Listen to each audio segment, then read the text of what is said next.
नमस्कार दोस्तों, आप सभी का स्वागत है हमारे YouTube चैनल पर।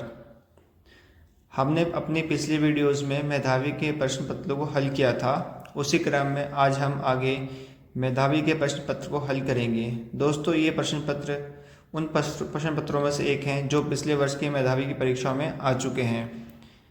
तो आगे बढ़ने से पहले हमारे चैनल को सब्सक्राइब और लाइक कर लें तथा अपने सभी दोस्तों के साथ शेयर अवश्य कर लें ताकि सभी अपडेट्स आपको समय से मिल चुके। तो चलिए शुरू करते हैं हम अपना प्रश्न पत्र हल करना। जैसा कि मैंने आपको पहले अपनी सभी वीडियोस में बताया था कि किसी भी प्रश्न पत्र को हल करने से पहले हमें उसके निर्देशों को ध्यानपूर्वक पढ़ना चाहिए, तभी आगे उसको उत्तर देना चाहिए। तो चलिए निर्देश पढ़ते हैं हम। जो डायरेक्शन दी हुई है, निम्न शब्दों के अर्थ लिखो, यानी जो हमें शब्द नीचे दिए गए हैं उसके अर्थ लिखकर देने हैं। तो पहला शब्द है प्रशंसा। तो प्रशंसा का मतलब आप सभी भी जानते होंगे, किसी की तारीफ करना, तो तारीफ लिख सकते हैं हम। ईर्ष्या मतलब होता है जलन। प्रश्न 3 है हिम्मत। हिम्मत का है साहस, हिम्मत को हम साहस भी कहते हैं। हुनर का मतलब है कला। हर किसी व्यक्ति में कुछ ना कुछ हुनर अवश्य होता है।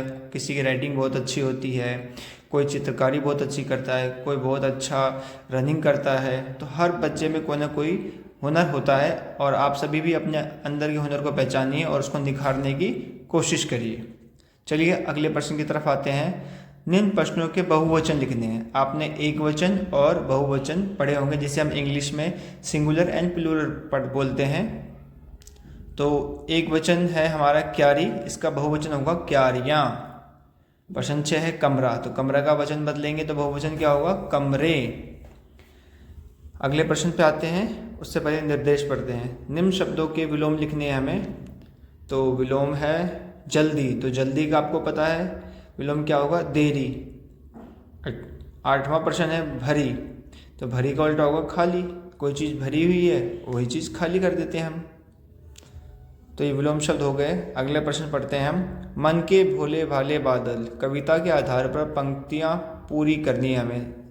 तो प्यारे बच्चों, जैसा कि मैंने आपको पहले की वीडियोस में बताया था कि जो भी आपकी पुस्तक में कविताएं दी गई हैं, रिमझिम की पुस्तक में, उन कविताओं को अवश्य पढ़ें और उनके कवियों के नाम भी याद कर लें। कविताओं को रोज़ आप 1-2 बार पढ़ें, जिससे आपको उसमें दी गई जो लाइनें हैं आपको याद रहें। जैसे कुछ हाथी से, ये मन के भोले बादल कविता है, पहला ही पार्ट है ये रिमझिम का। तो कुछ हाथी से सूंड उठाए, कुछ ऊँटों से कुबड़ वाले। तो ये उसी लाइन में से उठाई गई पंक्तियाँ हैं। अगर आपने कविता पढ़ी होगी तो आप उसको आसानी से लिख पाएंगे।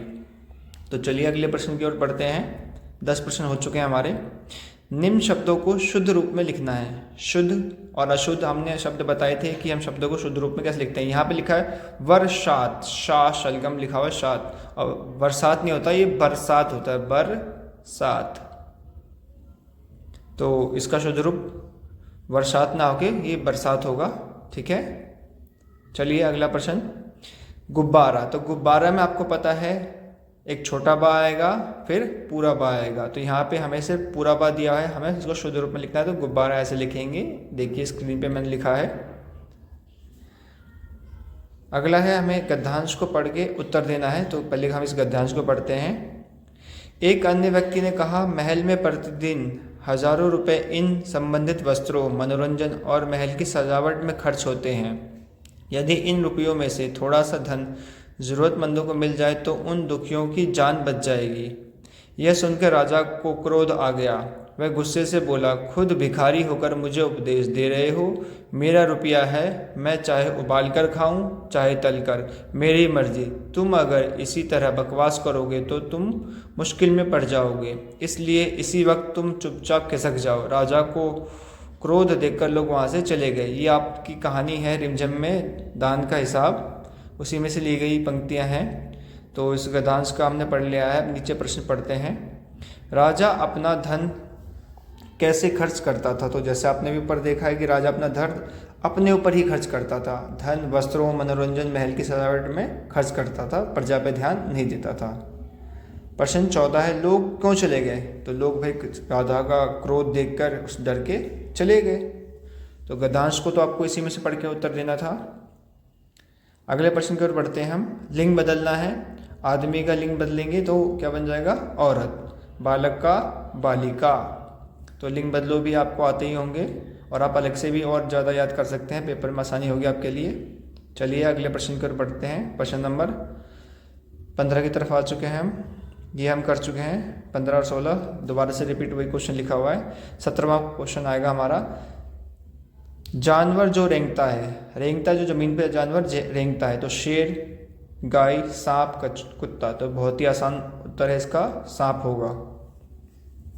अगला प्रश्न, एक शब्द में उत्तर देना है, बीमारी का इलाज करने वाला। तो बीमारी का इलाज करने वाले को हम क्या कहते हैं? डॉक्टर। डॉक्टर देखो उत्तर लिखा हुआ है। बहुत अधिक लड़ने वाला, लड़ाकू। बहुत अधिक ज्ञान वाला, ज्ञानी। मास में एक बार होने वाला, मासिक। वर्ष में एक बार होने वाला, वार्षिक। तो ऐसे बहुत सारे वाक्यांश के लिए एक शब्द होता है, या अनेक शब्दों के लिए एक शब्द। इन्हें आप याद कर लें, पेपर में आ सकते हैं, जैसे पहले के पेपर में आ चुके हैं। अगला है, मुहावरा का अर्थ लेना है, लिखना है हमें। 20वां प्रश्न है, 9 2 11 होना। तो 9 2 11 का मतलब होता है भाग जाना। जैसे पुलिस को देखकर चोर 9 2 11 हो गया। तो इसका वाक्य प्रयोग है, आपको सिर्फ अर्थ लिखना था, तो अर्थ में आप लिख सकते हैं भाग जाना। चलिए, ये हमारे हिंदी के 20 प्रश्न हो गए हैं।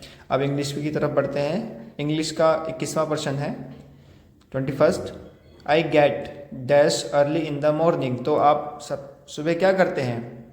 इसमें आपको ऑप्शन दिए हैं 2, एक तो एट दिया है और एक अप दिया है। तो क्या करते हैं? आई गेट अप, हम सुबह जल्दी उठते हैं, तो यहाँ पे अप आएगा। अगला प्रश्न है 22, the furniture is made of would या वूल। तो फर्नीचर किससे बनता है? ऊन से या लकड़ी से? तो ये आपको पता है किससे बनता है, वुड से। वुड ऑप्शन में सही होगा। अगला प्रश्न शुरू करते हैं। चलिए अगला प्रश्न शुरू देखते हैं हम। 23rd, they dash playing kabaddi. तो दे देखिए प्रोनाउन है, लेकिन ये हमारे कौन सा सिंगुलर है, प्लूरल है। तो दे प्लूरल है, तो यानी दे के साथ में क्या आएगा, आर, ARE। तो they are playing kabaddi. 24 question है, she dash a set of colours. तो शी के साथ में क्या आता है, हैज़। सिंगुलर नाउन के साथ में हमारा प्रोनाउन का भी क्या आएगा, हैज़। देखिए मैं आपको हैज़ से बता देता हूँ। जो ही, शी, इट, नेम किसी का नाम हो तो उसके साथ में क्या आता है, हैज़। और बाकी IVU के साथ में क्या आता है, हैव आता है। अगले प्रश्न की ओर बढ़ते हैं। Arrange the letters to make word with the help of clues. हमें ये वर्ड दिया है आगे पीछे करके, जैसे लिखा ए लिखा हुआ है, आर लिखा हुआ है, डी के। तो इसको हम सही करके ऐसे लिख सकते हैं। और इसमें हमें हिंट दिया है अपोजिट ऑफ लाइट। तो लाइट का अपोजिट क्या होता है, DARK। इसी को हमें सीक्वेंस में लिख देना है सही करके, तो डार्क हो जाएगा। अगला देखिए 26, अ सीजन। सीजन इससे स्पेलिंग क्या बनेगी इसमें, देखो हमारा M लिखा है, फिर S लिखा है, फिर E, फिर M, फिर R। तो ये बन जाएगा हमारा समर, SUMMER, समर। तो ये आपको हिंट्स दिए हैं, इससे आप यूज़ करके बना सकते हैं। 27 बहुत ईजी है, ABYB, अ किड। तो किड क्या बनेगी स्पेलिंग बताइए, बेबी, BABY। चलिए अगला 28,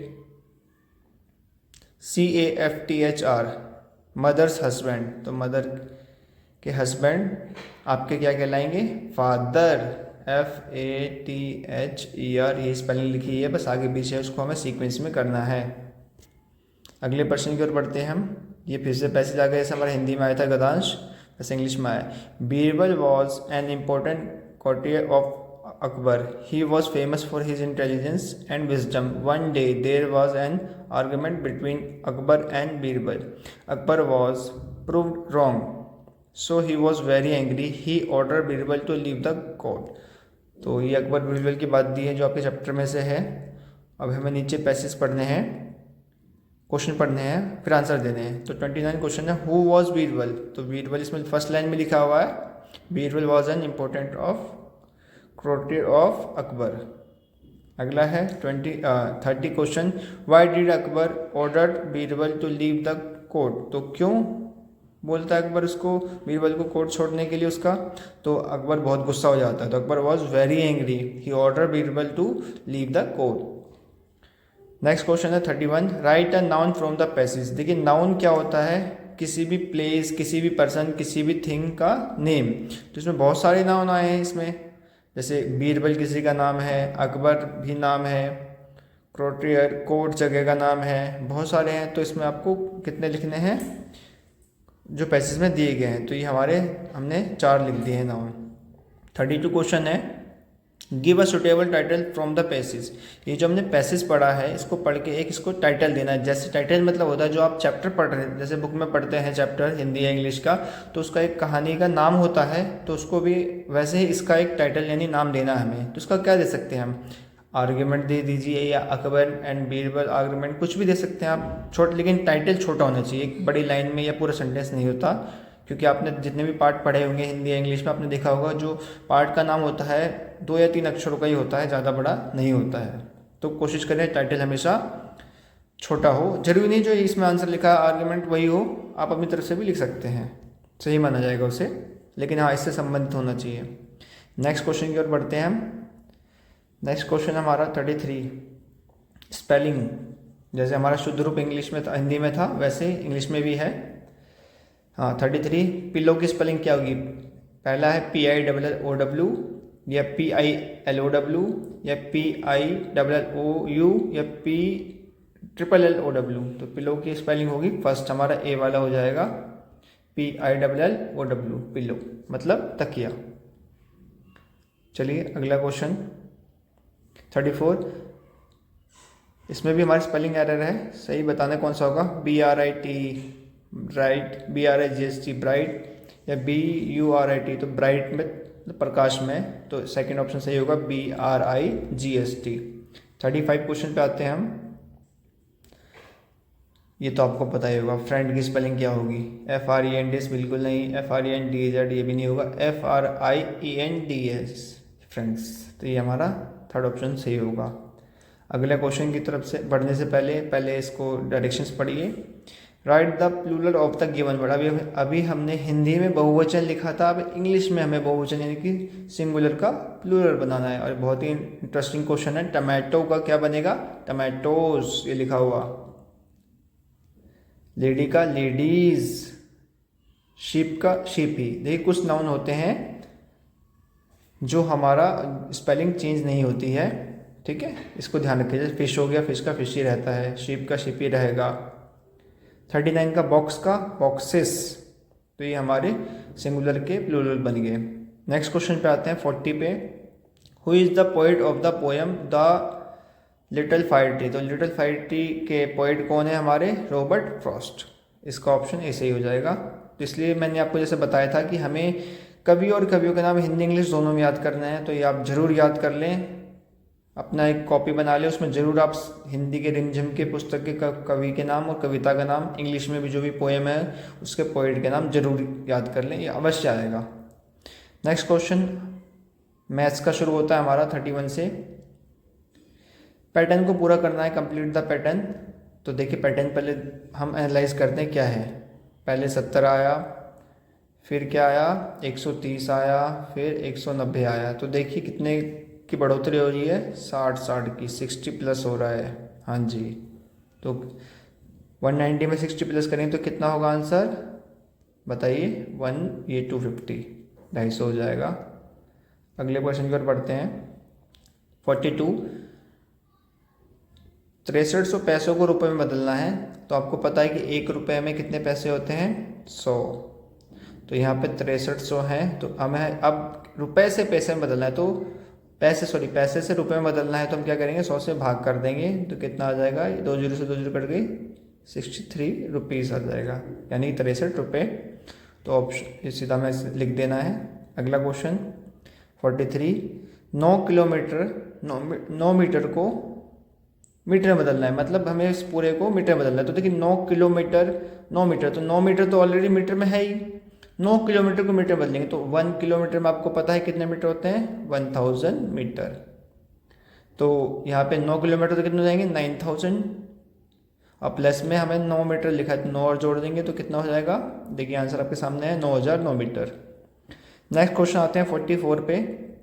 6 अंकों की सबसे छोटी संख्या और 5 अंकों की सबसे बड़ी संख्या का जोड़। तो देखिए आपको पहले पता होना चाहिए कि हम 6 अंकों की, 4 अंकों की, 3 अंकों की सबसे छोटी संख्या होगी कौन सी। तो इसका मैंने एक ट्रिक बताया था आपको पिछली अपनी वीडियोज़ में कि जब भी आपसे छोटी संख्या पूछे तो आप उतनी बार जीरो लगा दें एक कम करके। जैसे 6 अंकों की सबसे छोटी संख्या पूछिए तो आप लिखिए, देखिए लिखते हैं 0 0 0 0 0, कितने हो गए 1 2 3 4 5 और एक 6। तो 6 अंकों की संख्या हमारी हो गई 1,00,000, सबसे छोटी संख्या। अगला है 5 अंकों की सबसे बड़ी। तो जब भी आपसे सबसे बड़ी संख्या पूछे तो उतनी बार आप 9 लिख दीजिए, तो क्योंकि 5 अंकों की पूछिए तो 5 बार हम 9 लिख देंगे और इसको जोड़ दीजिए तो 1,99,999 हो जाएगा आंसर, जैसे कि ये लिखा हुआ है यहाँ पे। अगला 45 क्वेश्चन पे आते हैं। एक त्रिभुज में कितनी भुजाएं होती है। बहुत ही सिंपल क्वेश्चन है ये। ट्राइंगल में आप देखिए कितनी साइड्स हैं 1 2 3, तो 3 साइड्स होती हैं, 3 यहाँ लिख दीजिए।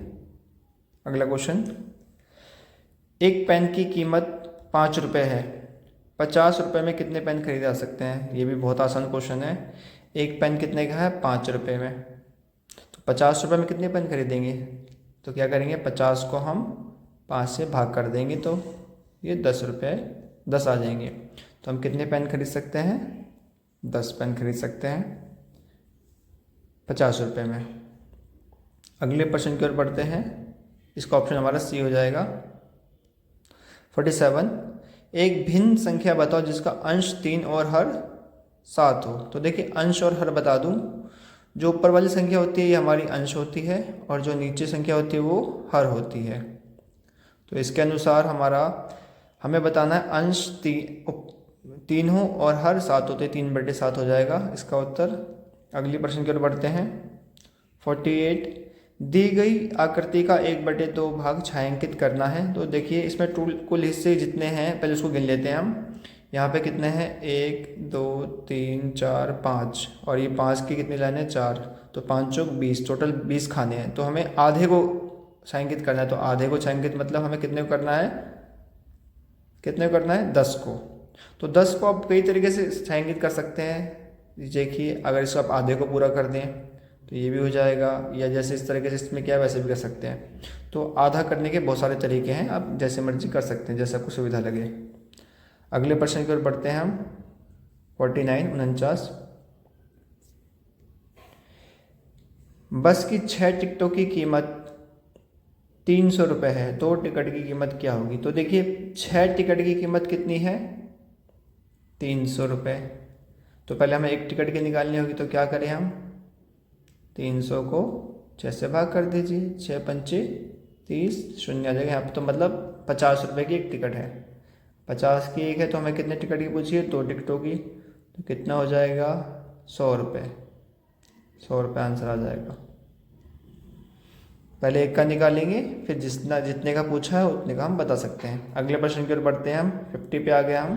50वां प्रश्न, सूरज अपने घर से पूर्व दिशा की ओर 200 मीटर चला, फिर वहाँ से वह पश्चिम की ओर 600 मीटर चला, बताओ सूरज कितनी दूर चला। तो देखिए आपको इसके लिए दिशाओं का ज्ञान होना बहुत ज़रूरी है। तो दिशाओं का ज्ञान ये मैंने आपको पहले वीडियो में भी बताया था। ये देखिए हमारी 4 मेन डायरेक्शंस हैं, नॉर्थ, ईस्ट, साउथ और वेस्ट। ये हमारी 4 दिशाएं हैं। तो इस प्रश्न के में क्या दिया है, सूरज अपने घर से पूर्व दिशा इधर होगी, कितना चला 200 मीटर।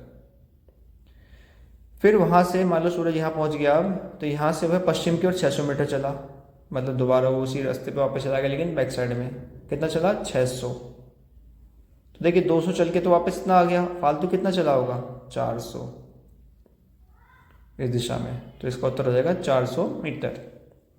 अगला क्वेश्चन है 51, एक वृत्त में कितने कोने होते हैं। तो वृत्त आपको पता है कैसा होता है, ये सर्कल, इसमें कोई कोना होता ही नहीं है, कोई कोना नहीं होता, बस एक यहाँ केंद्र होता है, ये त्रिज्या होती है, फिर इसी को बढ़ा दे तो व्यास बन जाता है, ये इधर जीवा होती है।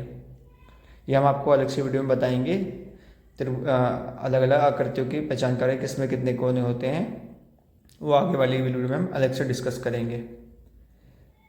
तो इसमें शून्य हो जाएगा, 51 का आंसर 0। 52 पैटर्न पूरा करना है, तो पैटर्न को ध्यान से देखिए। पहले संख्या क्या आई है 100, फिर 140, फिर 180। ये तो 40 से बढ़ रहा है, तो 40 जोड़ दें 180 में, कितना आ जाएगा 220। ये रहा आंसर 220। 53 पे 1 लीटर बराबर में, यहाँ डैश यानी खालिस्तान है, गुणा में 500 मिलीलीटर है। तो इसे हमें 1 लीटर पूरा करने के लिए किससे गुणा करना चाहिए? देखिए 1 लीटर में होते हैं 1000 मिलीलीटर ml। तो यहाँ पे 500 मिलीलीटर तो पहले से है ही, तो यहाँ पे कितना लिखे हम 2 लिख देंगे, मतलब 2 गुणा में 500 तो 1000 आ जाएगा। सरल सा प्रश्न है। 54 पे आते हैं। एक दिन में एक व्यक्ति 334 रुपये कमाता है, तो वह फरवरी 2020 के महीने में कुल कितना कमाएगा? देखिए इसमें आपको फरवरी बोला गया है, साथ में साल भी दिया गया है, कौन सा 2020। ये थोड़ा इंपॉर्टेंट प्रश्न है और थोड़ा ध्यान देने वाला प्रश्न है। देखिए 2020 दिया है, ऊपर से महीना दिया है फरवरी। तो आप जैसा कि आप सभी जानते हैं कि फरवरी में कभी 28 दिन होते हैं, कभी 29 दिन होते हैं। अब हमें पता कैसे लगेगा कि भाई किस में साल फरवरी में 29 होंगे, किस साल 28 होंगे? तो इसका तरीका है कि आपको पता होना चाहिए कि जो साल लीप ईयर होगा उसमें फरवरी में कितने दिन होंगे, 29 होंगे। अब भाई लीप ईयर क्या है, उसकी पहचान कैसे करेंगे, तो ये भी हम आपको बता देते हैं। जो आपको साल दिया हो, इसको अगर आप 4 से भाग करेंगे, अगर वो पूरा भाग हो जाए, जैसे एक भाग हो जाएगा 4 पंचे 20, 0 4 पंचे 20 पूरा भाग हो गया, तो वो साल लीप ईयर होगा और उसमें फरवरी में 29 दिन होंगे। ठीक है। अब जैसे 2020 लीप ईयर है, तो अगला लीप ईयर होगा 2024। इसको 4 से भाग करेंगे, पूरा भाग हो जाएगा। हर 4 साल बाद लीप ईयर आता है, तो इसको मतलब फरवरी में 29 दिन होंगे और एक दिन में कमाता है वो कितने, 334 रुपये। तो बस इसके लिए हमें गुणा आनी चाहिए, तो गुणा कर देंगे तो हमारा आंसर आ जाएगा।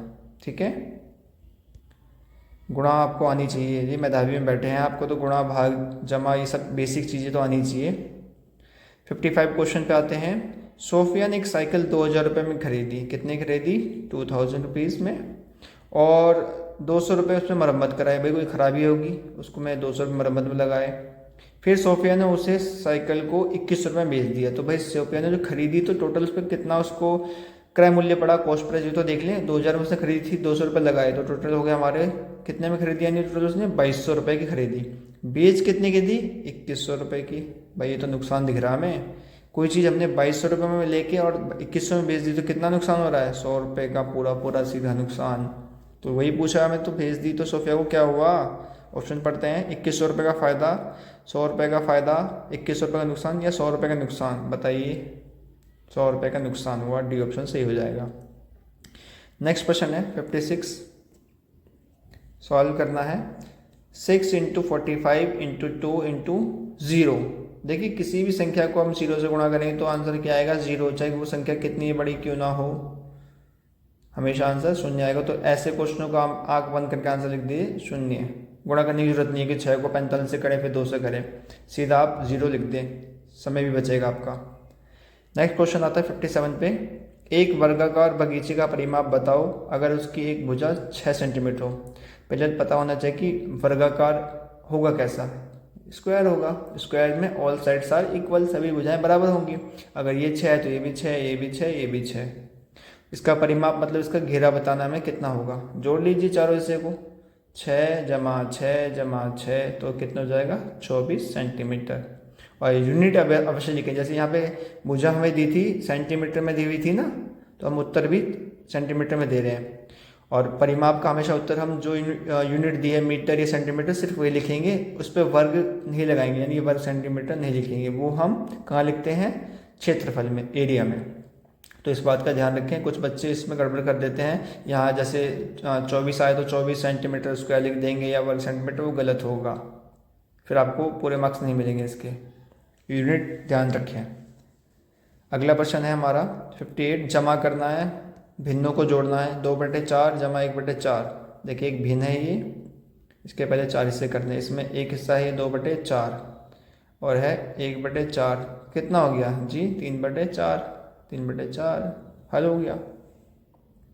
अगले प्रश्न की ओर बढ़ते हैं हम 59। पैटर्न फिर से आ गया। क्या है पैटर्न भाई? ABC, फिर BCD, फिर CDE। तो देखिए अगले पैटर्न पे जब भी हम बढ़े हैं तो पिछले वाले सीरीज़ की लास्ट दो संख्या अल्फ़ाबेट आए हैं। जैसे इसमें BC था तो BC यहाँ स्टार्टिंग में आया, इसमें CD था तो इसमें स्टार्टिंग में CD आया, तो यहाँ लास्ट में DE है तो यहाँ भी क्या आना चाहिए स्टार्टिंग में DE, अगला F होता है। तो ऑप्शन में देखें DEF का ऑप्शन तो है नहीं, हमें लिखना है को, तो DEF हो जाएगा इसका आंसर, ये लिखा हुआ है।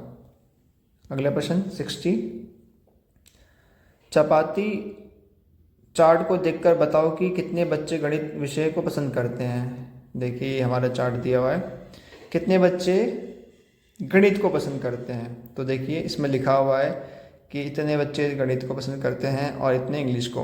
तो टोटल हिस्से इसके कितने हैं? वैसे हम कर दें ऐसे बराबर, दोबारा से करता हूँ मैं, देखते हैं। देखिए तो ये 1/4 हिस्सा, ये तो इंग्लिश वाले हैं। बस कितने गए भाई? 3/4, 1 2 3, तो 3/4 गणित को पसंद करते हैं। आप पसंद करते हैं गणित को? कमेंट में ज़रूर बताइएगा। 61 क्वेश्चन है, ये हमारी गणित के प्रश्न हल हो चुके हैं 60 तक। अब 61 पे आते हैं। दिल्ली में स्थित एक जीव अभयारण्य है, तो दिल्ली में कौन सा है इसमें से पढ़ते हैं भाई ऑप्शन में? इंडियन वाइल्ड लाइफ सेंचुरी, भारतीय जीव अभयारण्य, असोला जीव अभयारण्य, विश्व जीव अभयारण्य, दिल्ली जीव अभयारण्य। तो बच्चे कुछ कंफ्यूज रहेंगे, उसमें देखेंगे दिल्ली है तो दिल्ली में होगा, लेकिन दिल्ली में है असोला जीव अभयारण्य, बी ऑप्शन से होगा इसका। नेक्स्ट क्वेश्चन 62, राष्ट्रपति भवन में स्थित गार्डन का नाम। ये फरवरी के आसपास खुलता है, जनवरी फरवरी के आसपास राष्ट्रपति भवन में। मुगल गार्डन है, इसमें हजारों लाखों किस्म के फूल हैं। कभी मौका मिले तो आप जरूर देख के आइएगा, विदेशी देसी हर तरह के फूल मिलेंगे आपको। राष्ट्रपति भवन घूमने का मौका मिल जाएगा आपको। नेक्स्ट क्वेश्चन 63, इसमें से कौन सा दर्शनीय स्थल दिल्ली में नहीं है? भाई जो दिल्ली के है वो तो बता ही देंगे। बिरला मंदिर बिल्कुल है, लाल किला भी है दिल्ली में, कुतुब मीनार भी दिल्ली में है, चार मीनार तो नहीं है भाई, ये तो हैदराबाद में है, तो ये डी ऑप्शन हो जाएगा। 64 पे आते हैं, इसमें से कौन सा राज्य दिल्ली का पड़ोसी राज्य है? उत्तर प्रदेश, हिमाचल प्रदेश, पंजाब, बिहार। तो बिहार तो भाई बहुत दूर है दिल्ली से, हिमाचल प्रदेश ऊपर की तरफ है, तो ये लेकिन पड़ोसी राज्य नहीं है। अगला है उत्तर प्रदेश, हमारा आंसर हो जाएगा। दिल्ली का अगर आपने भारत का नक्शा देखा होगा तो उसमें आपको दिख जाएगा कि उत्तर प्रदेश हमारा पड़ोसी राज्य है। 65 पे आते हैं, कौन सा राज्य समुद्र से लगा हुआ है? तो समुद्र से के किनारे बसे हुए राज्य हमारे इसमें से कौन सा है?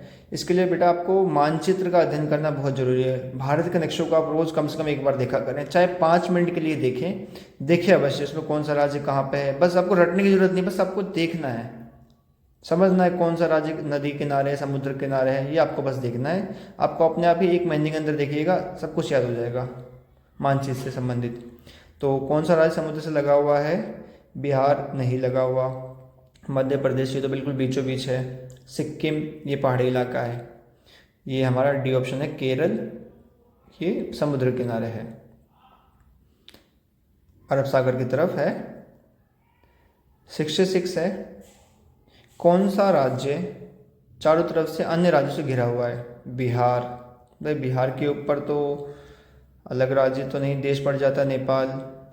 इसने पूछा चारों तरफ से, सिक्किम में ऊपर भी पहाड़ पड़ जाते हैं, केरल में एक तरफ तो अभी हमने पढ़ा है कि समुद्र है, तो ये तो होगा ही नहीं। तो ऑप्शन हमारा बी सही होगा, मध्य प्रदेश, जो बिल्कुल बीचों बीच है भारत के नक्शे में। आप नक्शा देखिए, नक्शे से संबंधित इसमें कई सारे प्रश्न आ रखे हैं।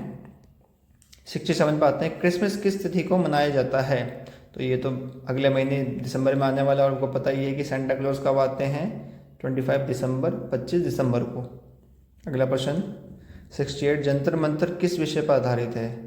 तो जंतर मंतर दिल्ली में है, कनॉट प्लेस में। अगर आप कभी गए होंगे तो आपने देखा होगा। इसमें क्या चीज़ दिखा है, किस विषय पर आधारित है? ये तो हिंदी पे नहीं, सामाजिक विज्ञान पे नहीं, संगीत पे नहीं, ये है विज्ञान पे आधारित। इसमें आप जाएंगे तो आपको पता लगेगा कि क्या क्या सूर्य घड़ी बनी हुई है, और भी बहुत सारी हमारी वैज्ञानिक चीज़ें बनी हुई हैं, जिसे देख के आपको अच्छा लगेगा।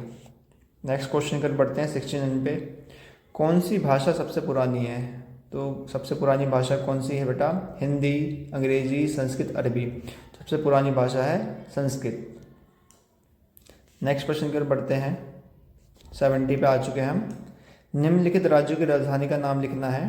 70वां प्रश्न है उत्तर प्रदेश। तो उत्तर प्रदेश की राजधानी क्या है? लखनऊ। हरियाणा की राजधानी चंडीगढ़। तो राज्य राजधानी भी अब आप अवश्य याद करें। अगले प्रश्न की ओर बढ़ते हैं। 72 हाल ही में केंद्र शासित प्रदेश घोषित किए गए एक राज्य का नाम लिखो। तो ये क्योंकि पुराना पेपर है तो उस हिसाब से कुछ करंट के क्वेश्चन भी पूछ लिए जाते हैं एक दो, तो आप करंट के हिसाब से लिखिएगा अगर ये आता है तो इसके अनुसार है लद्दाख।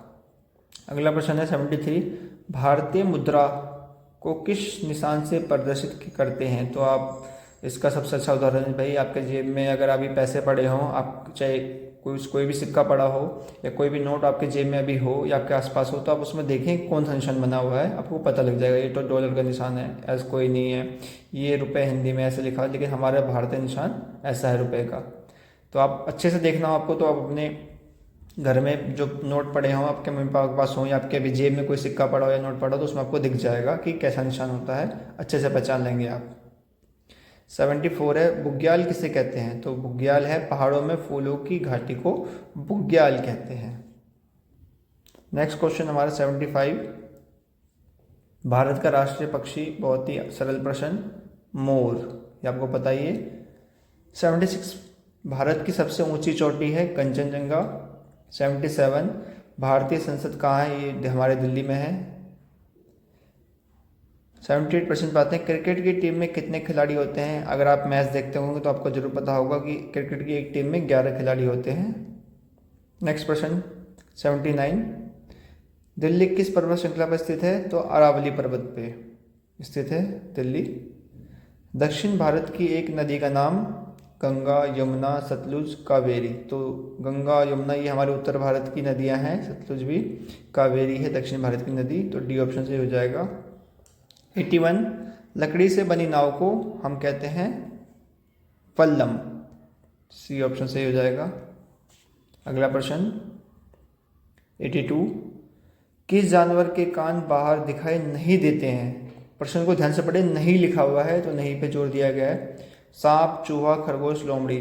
तो लोमड़ी के कान भी दिखाई देते हैं, खरगोश तो बहुत बड़े कान होते हैं, चूहा भी आपने देखा होगा तो उसके कान दिखाई देते हैं। एक सांप है जिसके कान नहीं दिखाई देते। 83 संविधान में किस आयु वर्ग के लिए शिक्षा निःशुल्क और अनिवार्य है? पहले बच्चों ये आपसे संबंधित प्रश्न है। हमारे भारतीय संविधान में 6 से लेकर 14 वर्ष तक के बच्चों के लिए निःशुल्क शिक्षा की व्यवस्था की बात कही गई है। यानी आप जब भी अभी स्कूल में पढ़ रहे हैं, सरकारी स्कूल में, आपको फ्री में सारी सुविधाएं दी जाती हैं, आपसे कोई फीस नहीं ली जाती है, आपको बल्कि स्कॉलरशिप दी जाती है। जैसे आपकी मेधावी की परीक्षा होने वाली है, इसमें आपको स्कॉलरशिप भी मिलेगी, आपको सर्टिफिकेट भी मिलेगा, आपको फ्री मिड डे मील दिया जाता है, यूनिफॉर्म के पैसे दिए जाते हैं, किताबें दी जाती हैं, कॉपियाँ दी जाती हैं, स्टेशनरी का सामान दिया जाता है, और भी कई तरह की सुविधाएं आपको फ्री में दी जाती हैं। ये हमारे संविधान की वजह से संभव हो पाया है। अगले प्रश्न की ओर बढ़ते हैं। 84 कबड्डी में कितने खिलाड़ी होते हैं? तो 12। 85 पे आते हैं कर्णम मल्लेश्वरी किस खेल से संबंधित है? तो कर्णम मल्लेश्वरी जी वेट लिफ्टिंग से हैं, भारोत्तोलन। अगला क्वेश्चन है 86 कौन सा राज्य वैली ऑफ फ्लावर के लिए प्रसिद्ध है? तो ये हमारा उत्तरी राज्य है उत्तराखंड, ये फ्लावर ऑफ वैली यहाँ पे है। 87 दूषित पानी पीने से इसमें से कौन सी बीमारी होती है? तो गंदा पानी पीने से हमें क्या हो जाता है? डायरिया। तो इसका ऑप्शन ए सही होगा। 88 पे आते हैं पौधे के किस भाग को पौधे का रसोई घर कहते हैं? देखिए आपके घर में जो खाना बनता है जहाँ पे उसे हम किचन कहते हैं, ऐसे भी पेड़ पौधे भी अपना खाना बनाते हैं, वो अपना खाना पत्तियों में बनाते हैं, तो पत्तियाँ उनका किचन होता है एक तरह से। 80 नेक्स्ट क्वेश्चन आते हैं 89 उल्टी दस्त होने पर हमें कौन सा घोल पीना चाहिए? तो ORS, नाम सुना होगा आपने और पिया भी होगा, डॉक्टर देते हैं जब हमारे शरीर में डिहाइड्रेशन या पानी की कमी हो जाती है, क्योंकि उल्टी दस्त होने पर हमारे शरीर से पानी बाहर निकलता रहता है, पानी की कमी हो जाती है। इस कमी की पूर्ति के लिए हमें ORS दिया जाता है, या घर में नहीं तो हम नींबू चीनी शक्कर का घोल बना के पीते हैं। अगला प्रश्न है 90 पानी को प्रदूषण से बचाने के लिए एक उपाय। तो पानी गंदा ना हो, प्रदूषित ना हो, इसके लिए हम क्या कर सकते हैं? बहुत सारे ऑप्शन हैं आपके पास, कुछ भी लिख सकते हैं आप। जैसे इसमें लिखा हुआ है मरे हुए जानवरों को पानी में ना फेंकें, या आपने लिख सकते हैं कि पानियों में फैक्ट्रियों का गंदा केमिकल ना बाहर नहीं देना चाहिए, जानवरों को नहीं लेना चाहिए, कपड़े नहीं धोने चाहिए। तो बहुत सारे रीजंस हैं पानी गंदे होने के, आप कोई सा भी लिख सकते हैं। बचाने के, यहाँ में बचाने के रीज़न लिखने, तो नहीं फेंकनी चाहिए। 91 क्वेश्चन है, हमारे शरीर में कितने फेफड़े होते हैं? तो हमारे शरीर में 2 फेफड़े होते हैं। चलिए हम अगले प्रश्न की ओर बढ़ते हैं। 92 पॉक्सो, POCSO किससे संबंधित है? ये आप बच्चों से संबंधित है, पॉक्सो एक्ट।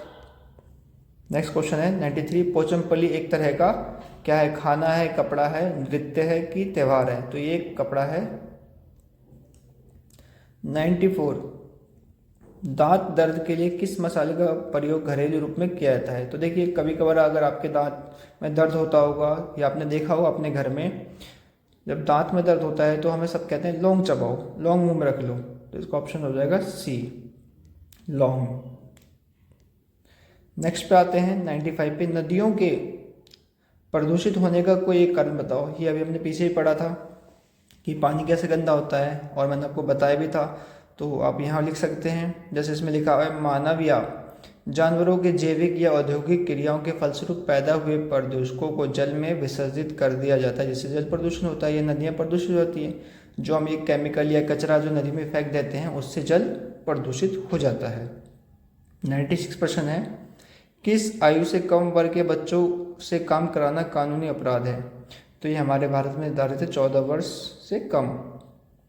अगला प्रश्न है 97, इसमें से कौन सी ज्ञानेंद्रिय नहीं है? तो देखिए हमारे सेंस ऑर्गन्स हैं आँख, नाक, कान, जिसमें इसमें देखिए क्या है, कान तो है ही, त्वचा भी है, इससे महसूस करते हैं हम, नाक है, इससे हम सूंघते हैं, बाल हमारा सेंस ऑर्गन नहीं है। अगला क्वेश्चन 98 पे आते हैं हम सांस लेने में कौन सी गैस बाहर निकालते हैं? देखिए जब हम सांस लेते हैं तो हम ऑक्सीजन लेते हैं, और जब छोड़ते हैं तो कार्बन डाइऑक्साइड छोड़ते हैं। तो इसका आंसर होगा कार्बन डाइऑक्साइड। अगले प्रश्न पे आते हैं 99, निम्न में से कौन सजीव नहीं है? तो सजीव कौन नहीं होगा जिसमें जान नहीं होगी, जो सांस नहीं लेता होगा? तो पौधे सांस लेते हैं, पौधे भी सांस लेते हैं, वो कार्बन डाइऑक्साइड लेते हैं और ऑक्सीजन छोड़ते हैं हमारे लिए। नदी, मनुष्य, मछली, तो मनुष्य तो भाई सांस लेते हैं, सजीव है, मछलियाँ भी सजीव है, नदी इसका आंसर हो जाएगा बी ऑप्शन। अगले प्रश्न की ओर बढ़ते हैं, 100वें प्रश्न पे आ चुके हैं हम 100। कैलाश की माँ खाने से पहले उसे हाथ धोने के लिए क्यों कहती है? तो ऑप्शन पढ़ते हैं, ज़्यादा पानी होने के कारण, उसका हाथ धोना अच्छा लगता है उसको हाथ धोना, सी ऑप्शन पानी समाप्त करने के लिए, डी ऑप्शन अच्छे स्वास्थ्य एवं स्वच्छता के लिए। तो देखिए खाने से पहले हमें अपने हाथ जरूर धोने चाहिए। तो क्यों धोने चाहिए? क्योंकि हमारे हाथ में जो गंदगी होती है उससे हमारे मुंह में ना चले जाए और उससे हम बीमार ना पड़ जाएं। तो अच्छे स्वास्थ्य के लिए उसकी माँ हाथ धोने के लिए कहती है। अगले प्रश्न पे आते हैं 101 पे आ चुके हैं हम। दिल्ली में सर्दियों की अपेक्षा गर्मियों का तापमान कैसा रहेगा? देखिए ध्यान से प्रश्न पढ़िए, दिल्ली में सर्दियों की अपेक्षा गर्मियों का तापमान। देखिए सर्दियों में तापमान क्या होता है, कम होता है, और गर्मियों में अधिक होता है। तो क्या होना चाहिए? गर्मियों में, दिल्ली में सर्दियों की अपेक्षा गर्मियों का तापमान क्या होगा? अधिक होगा। जितने जितना तापमान अधिक बढ़ेगा गर्मी बढ़ती जाएगी। 48, 49, 50 तक पहुँच जाता है दिल्ली में तो टेम्परेचर गर्मियों में। प्रश्न नंबर 102 पे आते हैं, वंदे मातरम हमारा राष्ट्रीय गीत है। राष्ट्रीय गान तो हमारा जनगण मन है। 103 पे आते हैं, द, दी, ना, नी का पूरा नाम क्या होगा? तो देखिए ये हमारा SDMC है, तो SDMC की फुल फॉर्म क्या होगी? South Delhi municipal corporation. ऐसे हमारा एक होता है EDMC, तो ईस्ट दिल्ली म्यूनसिपल कॉरपोरेशन। एक होता है हमारा NDMC, north Delhi municipal corporation. SDMC, EDMC और NDMC। तो इनके अब देखो साउथ, ईस्ट, नॉर्थ, और ये तो दिल्ली म्यूनसिपल कॉरपोरेशन होगा, सब में सेम होगा। और अगर तुमसे पूछ ले बेटा MCD क्या होगा, तो म्यूनसिपल कॉरपोरेशन ऑफ दिल्ली। चलिए अगले प्रश्न पे आते हैं 104 पे, हमारे देश के वर्तमान राष्ट्रपति कौन है? देखिए प्रश्न पत्र क्योंकि पुराना है उस हिसाब से प्रश्न लिखा हुआ है श्री रामनाथ कोविंद, लेकिन अभी वर्तमान में हमारी द्रौपदी मुर्मू जी हैं। तो इस बात का बस ध्यान रखें, जो भी वर्तमान में है आप उसे वही लिखना है। ये क्योंकि प्रीवियस प्रश्न पत्र है, उस समय के हिसाब से श्री रामनाथ कोविंद जी थे। 105 पे किसी भी मोबाइल नंबर में कितने अंक होते हैं? तो आपको पता होगा कि आपके घर में मम्मी पापा जिसके भी आपको नंबर याद होगा तो उसमें कुल अंक कितने होते हैं? 10 डिजिट्स।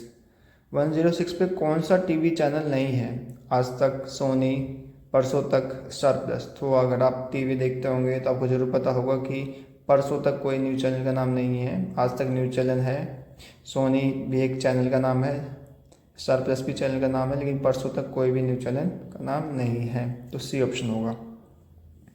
107 पे आते हैं, रमा विमलेश की मम्मी के पिताजी की बेटी है। तो बताओ रमा विमलेश की क्या है? देखिए, रमा जो रमा है वो विमलेश की मम्मी के पिताजी की बेटी है। तो विमलेश की जो रमा जो है,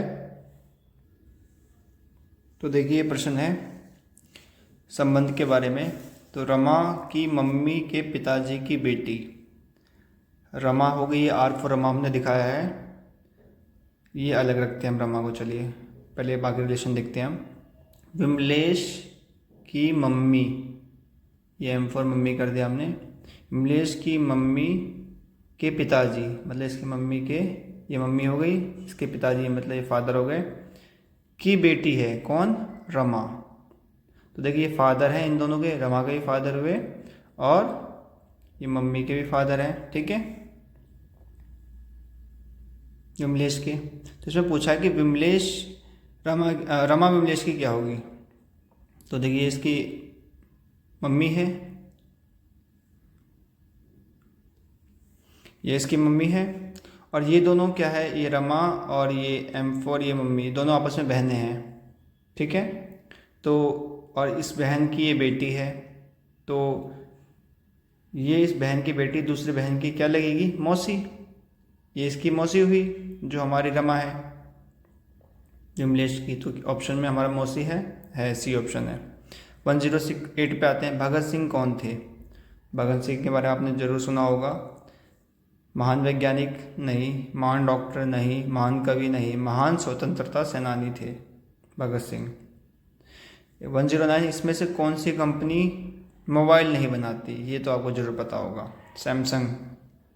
अभी तो कई लोगों के हाथ में होगा मोबाइल जिसमें आप वीडियो देख रहे होंगे, तो ये तो मोबाइल कंपनी है।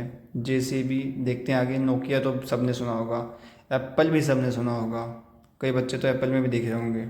तो JCB ये कोई मोबाइल कंपनी नहीं है। JCB तो अपने एक गाड़ी होती है मशीन जैसी, तो वो गाड़ी का नाम है। 110 पे आते हैं, मशहूर खिलाड़ी मैरी कॉम किस खेल से संबंधित है? तो मैरी कॉम मुक्केबाजी से संबंधित है। अगला प्रश्न है 111, लौह पुरुष के नाम से किस महान नेता को जाना जाता है? तो इसको हम जानते हैं अच्छे से प्रश्न को। तो ये जवाहरलाल नेहरू नहीं, महात्मा गांधी भी नहीं है, डॉक्टर राजेंद्र प्रसाद भी नहीं, सरदार वल्लभ भाई पटेल। इनके एक बहुत बड़ी मूर्ति गुजरात में बनाई गई है, तो इसका आंसर हो जाएगा सरदार वल्लभ भाई पटेल। तो ये हमारे प्रश्न सॉल्व हो चुके हैं। तो दोस्तों मैं आशा करता हूँ आप सभी को सभी प्रश्न अच्छे से समझ में आए होंगे। अगर तभी भी आपको किसी प्रश्न में समस्या हो तो एक बार आप वीडियो को दोबारा देखें। अगर फिर भी कोई समस्या रहती है तो आप हमारे कमेंट बॉक्स में आकर पूछ सकते हैं, आपकी ज़रूर सहायता की जाएगी। आगे आने वाली सभी वीडियो को देखने के लिए हमारे चैनल को सब्सक्राइब और शेयर कर लें अभी अपने सभी दोस्तों के साथ, ताकि सभी अपडेट्स आपको समय से मिल सके। धन्यवाद।